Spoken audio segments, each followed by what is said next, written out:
Vamos lá, mais uma história da religião grega. Hoje eu vou contar uma história muito interessante de Prometeu, Epimeteu e Pandora.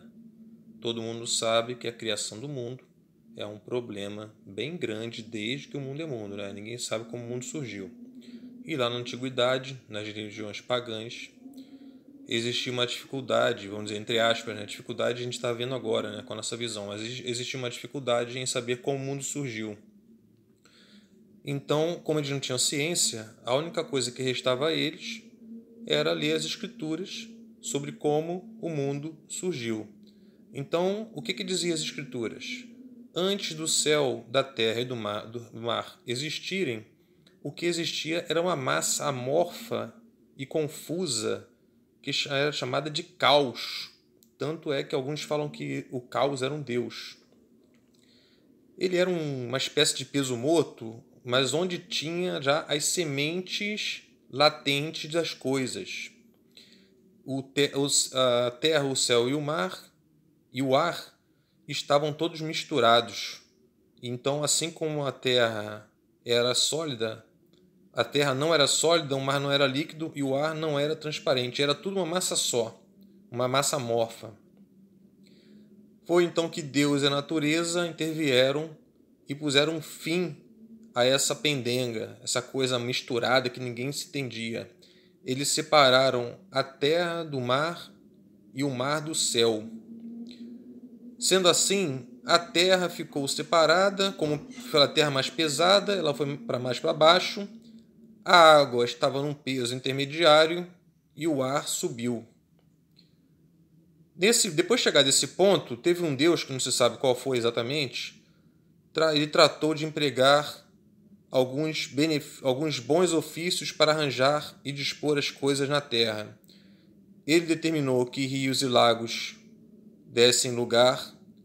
tivessem seu lugar, determinou que montanhas se elevassem, escavou vales, distribuiu os bosques, as fontes, os campos férteis e as planícies.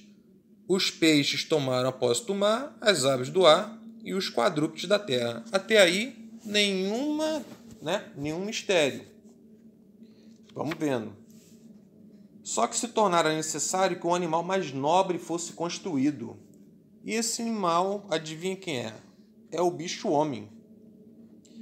Não se sabe ao certo se o Criador fez o homem de materiais divinos ou se foi material da terra. Não havia tão pouco tempo separado do céu a terra que ainda existiam algumas sementes celestiais ocultas. Foi aí que chegou Prometeu. O Prometeu pegou um pouco dessa terra, misturou com a água e fez o homem à semelhança dos deuses. Qualquer semelhança com outra história conhecida por aí de que veio do barro e a semelhança de Deus é mera coincidência, hein? Então ele pôs o homem ereto, olhando para cima, e pôs todos os outros animais olhando para baixo. O homem já poderia olhar para o céu. O Prometeu era um dos titãs, que era a raça gigantesca que habitava a terra antes do homem. E ele tinha um irmão. O irmão dele era Epimeteu. E eles foram incumbidos de fazer o homem e de assegurar o homem que outros animais iriam ser criados, e todas as faculdades necessárias à preservação dos animais e do homem fossem dadas a eles. Epimeteu se encarregou da obra e Prometeu se encarregou de examinar posteriormente a obra, depois de pronta. Como foi o caso, Epimeteu tratou de atribuir a cada animal seus dons variados. Então ele deu coragem ao leão, deu rapidez à cobra, deu o voo da ave, etc. e tal. Ele foi distribuindo, né? Cada um deu as garras às águias, etc. e tal. Deu o casco da tartaruga e por aí vai. Mas quando chegou a vez do homem, que tinha que ser superior, que já tinha decidido isso, como tinha que ser superior aos animais, o Epimeteu já tinha gasto todos os recursos com tantas virtudes para os outros animais. Então ele ficou assim, falou, o que eu vou fazer, né? Aí ele foi lá, recorreu ao irmão dele. O irmão dele pediu ajuda de Minerva. Ele subiu ao céu e acendeu uma tocha no carro do sol, trazendo fogo para o homem. Então, com esse dom, o homem assegurou sua superioridade sobre todas as outras criaturas da terra. Apenas por isso, hein? O fogo forneceu ao homem o meio de construir as armas e subjugou, através do fogo, todos os animais. Isso a gente já sabe. Além das ferramentas que cultivou na terra. Com isso, o homem também foi capaz de criar ferramentas, aquecer suas casas, etc. e tal. Cunhar moedas, que mais tarde facilitou o comércio. Mas a mulher, ele criou o homem sexo masculino. Mas a mulher ainda não tinha sido criada. E agora, como faz? Existe uma versão que é tida como absurda, que aconteceu o seguinte: Júpiter fez a mulher e enviou a Prometeu e a Epimeteu para puni-los pela ousadia de furtar o fogo do céu. Eles furtaram o fogo do céu para dar para o homem. E Júpiter ficou pau da vida. Júpiter, para quem não sabe, era o deus romano que equivale a Zeus, ao deus grego Zeus. E acontece o seguinte: o Júpiter ficou pau da vida com eles por terem roubado o fogo do céu e ter dado o homem, e pelo homem ter aceito. A primeira mulher se chamava Pandora. Foi feita no céu e cada um dos deuses contribuiu com alguma coisa para aperfeiçoar a Pandora. Por exemplo, Vênus fez o quê? Vênus deu a beleza. Mercúrio deu o quê, Pandora? Persuasão. Apolo deu a música, etc, etc e tal. Assim, dotada dessas coisas, a mulher foi enviada à terra e oferecida a Epimeteu. E o Epimeteu, de boa vontade, aceitou, embora tenha sido advertido pelo Prometeu para ter cuidado com Júpiter e seus presentes. Eles já eram ressabiados contra Júpiter, ninguém sabia, hein? O deus dos deuses, Júpiter, já era meio esquisito, o pessoal desconfiava dele. Mas o Epimeteu tinha em casa uma caixa, e ele guardava nessa caixa certos artigos malignos que não se utilizava para preparar o homem para a sua nova morada. Ele não utilizava esses objetos para preparar o homem para a sua nova morada. O homem não usou isso para preparar a sua nova morada. Então Pandora, ela um dia foi tomada por uma intensa curiosidade, curiosa como sempre, não é isso? De saber o que tinha naquela caixa. E certo dia, ela foi lá com coragem, se imbuiu de coragem e abriu a caixa. E o que aconteceu depois disso? Depois que ela abriu a caixa, escapou e se espalhou por toda parte com uma multidão de pragas que atingiram o desgraçado do homem, do macho. Quais foram essas desgraças? Doenças articulares, cólicas, dores pelo corpo e também a inveja, o despeito e a vingança para o espírito. Então o homem foi atingido por dores ou problemas físicos e espirituais, na questão da moral também. Pandora, vendo aquilo tudo, se apressou e colocou a caixa na tampa, a tampa na caixa. Mas, infelizmente, todo o conteúdo já tinha saído, com exceção de uma coisa: a esperança. A esperança ficou lá no fundo da caixa. E assim, sejam quais forem os males que nos ameacem, a esperança não nos deixe inteiramente. E enquanto a tivermos, nenhum mal nos torna inteiramente desgraçados. Essa é uma versão que é tida como uma versão não muito boa, né? A outra versão é de que Pandora foi mandada por Júpiter com boa intenção, né? Vai vendo, né? A fim de agradar o homem. E aí Júpiter entregou a Pandora como presente de casamento uma caixa em que cada deus colocara um bem para ela. Pandora foi lá, abriu a caixa e todos os bens escaparam, exceto a esperança. Essa versão, por acaso, ela é mais aceitável do que a primeira. Realmente, como poderia a esperança ter sido misturada a toda sorte de males, como na versão anterior que eu falei para vocês.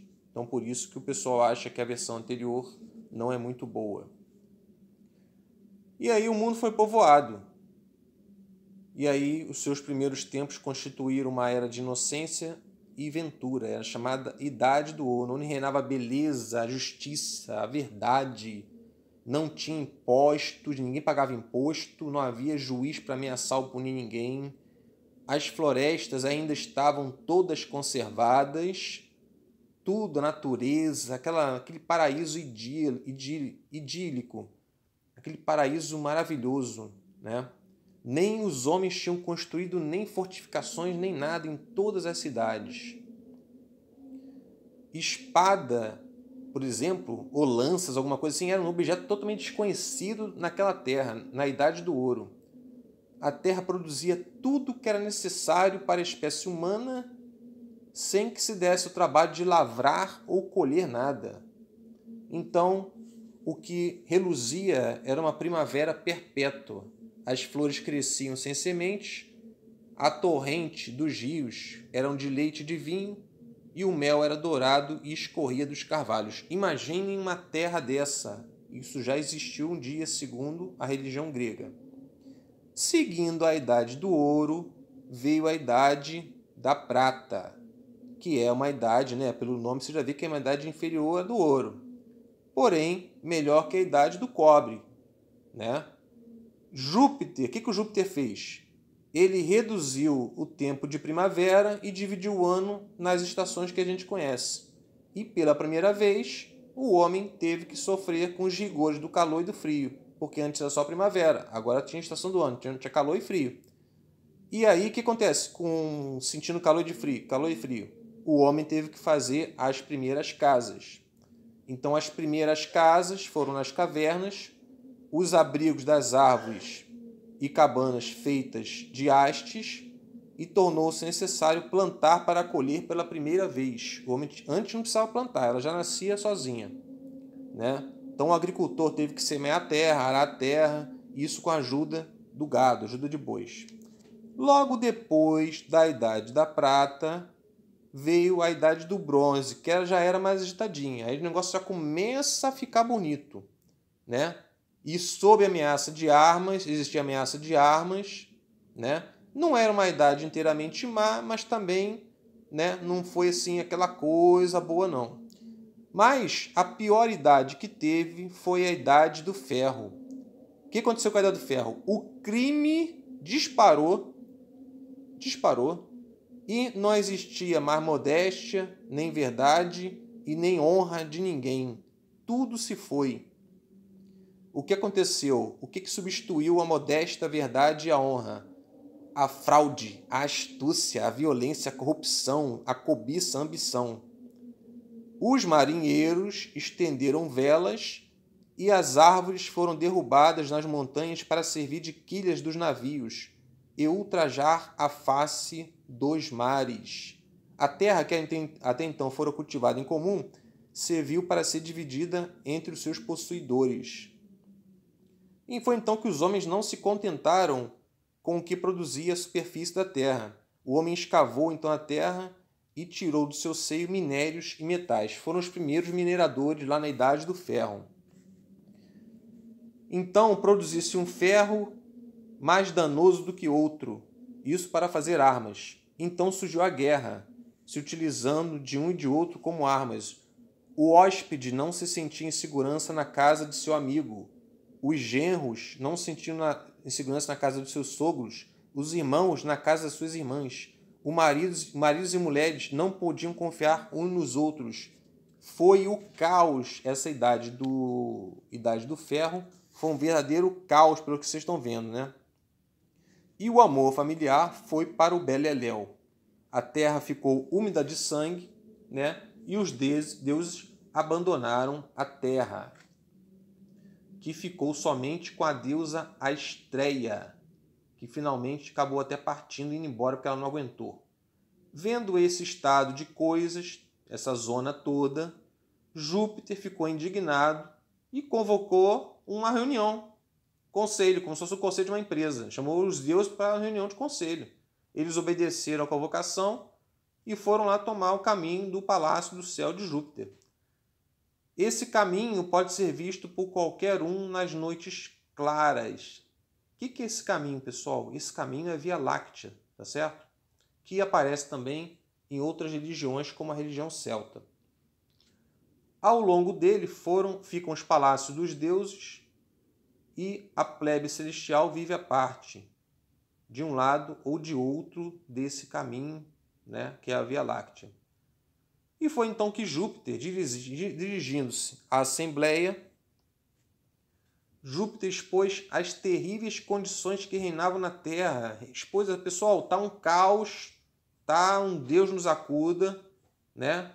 E encerrou suas palavras anunciando a intenção de destruir todos os homens. Viu que tinha feito besteira, né? E queria construir uma nova raça diferente da primeira, que seria mais digna de viver sobre a Terra e saberia cultuar melhor os seus deuses. Porque aí nessa época da Idade do Ferro ninguém cultuava ninguém mais. Eles estavam chateados que não eram mais cultuados. Então Júpiter apoderou-se de um raio, né?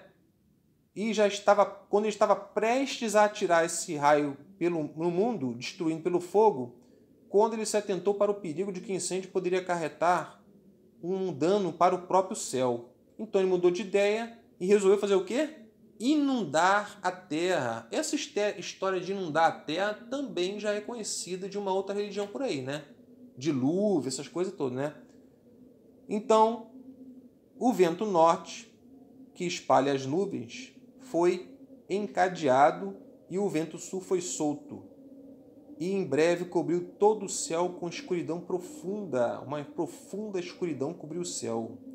E as nuvens, empurradas em bloco, romperam-se através do céu com torrentes de chuvas daquela de deixar as pessoas com medo. As plantações se inundaram todas, o trabalho de agricultor de um ano inteiro já tinha ido para o beleléu, tudo se acabou. Não satisfeito com as próprias águas, Júpiter pediu a ajuda do seu irmão Netuno. Netuno era o deus dos oceanos. O que o Netuno fez? O Netuno liberou os rios sobre a Terra. Como se já não bastasse a inundação toda, Netuno liberou os rios sobre a Terra. E, ao mesmo tempo, ele sacudiu a Terra com um terremoto e lançou um refluxo do oceano sobre as praias. Ou seja, teve um terremoto seguido de um tsunami. Netuno causou um tsunami. Então o que aconteceu? Os homens, animais, vaca, bois, casa, tudo acabou. Tudo foi engolido pelo terremoto, pelo tsunami. E os templos com seus recintos sacros foram profanados. Todos os edifícios que permaneceram de pé foram submergindo e suas torres ficaram embaixo da água. Tudo se transformou em mar, assim como Netuno queria, né? Que ele é o deus do mar, né? Um mar que não tinha praia, que não tinha nada, era só água, água, água para tudo quanto era lado. E algum indivíduo ou outro se refugiava, às vezes, num cume de alguma montanha, né? E alguns poucos em barcos.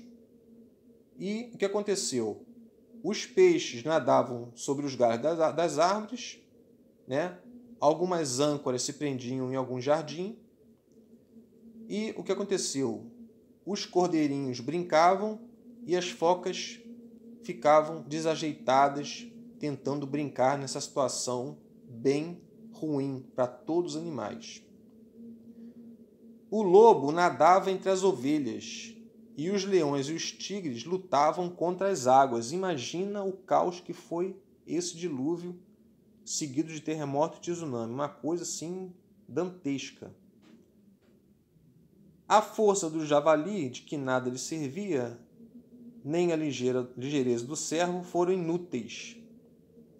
As aves tombavam, cansadas, na água, não encontrando terra onde pousar. Os seres vivos que a água poupara caíram como presas da fome. Foi o caos total e absoluto nessa época.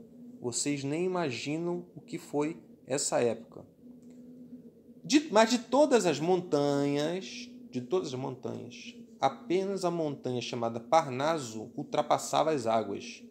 Foi ali que então um cara chamado Deucalião e sua esposa chamada Pirra, da raça do Prometeu, encontraram refúgio. O Deucalião era um homem justo e era devoto fiel de todos os deuses do panteão grego.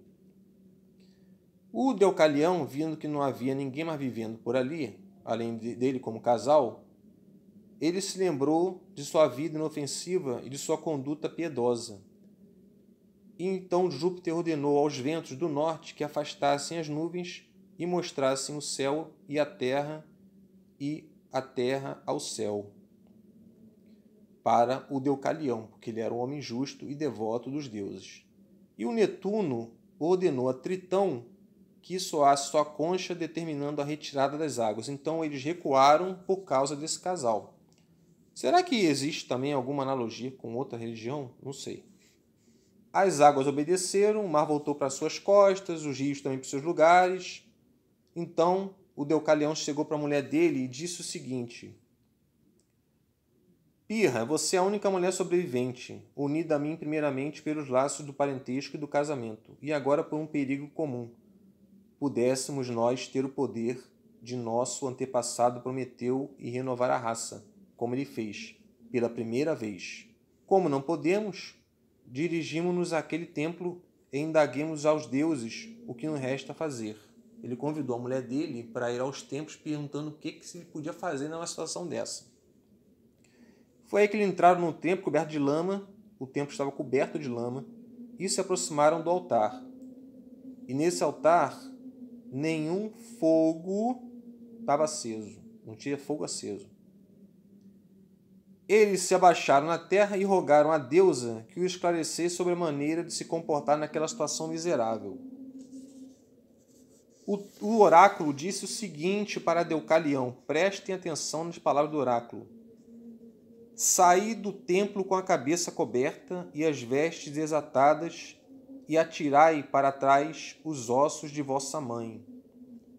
Essas palavras assombraram Deucalião e a Pirra, e a Pirra foi a primeira a romper o silêncio e disse o seguinte para o oráculo: não podemos obedecer você. Nós vamos nos atrever a profanar os restos de nossos pais. Eles seguiram por uma sombra no bosque, refletindo sobre o que o oráculo tinha dito para ele. Ao final dessa caminhada, o Deucalião voltou para a Pirra e falou o seguinte: se a minha sagacidade não me ilude, poderemos obedecer às ordens sem cometermos qualquer impiedade, sem sermos ímpios. A terra é a mãe comum de nós todos, e as pedras são os seus ossos. Poderemos lançá-las para trás de nós, e creio ser isso que o oráculo quis dizer. Pelo menos não fará mal tentar. Ele estava na esperança de resolver esse problema. Os dois taparam rostos, afrouxaram suas roupas, apanharam as pedras e atiraram as pedras para trás. As pedras amoleceram e começaram a tomar forma. Veja o que Deucalião e a Pirra fizeram agora, hein? E, pouco a pouco, foram assumindo uma forma meio que grosseira, na forma da espécie humana. E como um bloco ainda mal acabado nas mãos de um escultor. A umidade e o lodo que havia sobre eles transformaram-se em carne. A parte de pedra se transformou nos ossos. As veias ou veios de pedra continuaram veias, conservando seu nome e apenas mudando sua utilidade. Então as pedras lançadas pelas mãos do homem tornaram-se homens, as lançadas pela mão da mulher tornaram-se mulheres. Era uma raça. Então o que aconteceu? Ela virou uma raça forte e bem disposta para o trabalho, como até hoje somos, mostrando bem a nossa origem. Foi aí que aconteceu o seguinte. Prometeu e Epimeteu, que eram filhos de Iápeto, Prometeu tinha assumido o Prometeu já tinha sido um assunto dos poetas. Os poetas já tinham abordado Prometeu nas suas poesias. Ele representa o amigo da humanidade que se colocou em sua defesa, quando Jove se irritou contra ela, e que ensinou aos homens a civilização e as artes.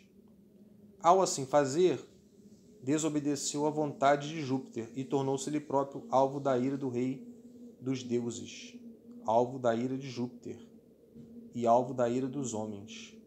Júpiter mandou acorrentá-lo num rochedo do Cáucaso, onde um abutre lhe arrancava o fígado, e o fígado de Prometeu sempre se regenerava depois que o abutre ia lá e dava uma comidinha.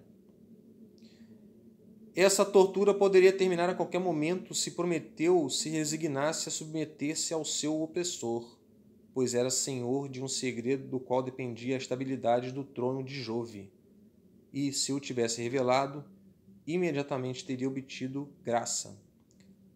O Prometeu não se rebaixou a fazer isso aí. Ele ficou na dele.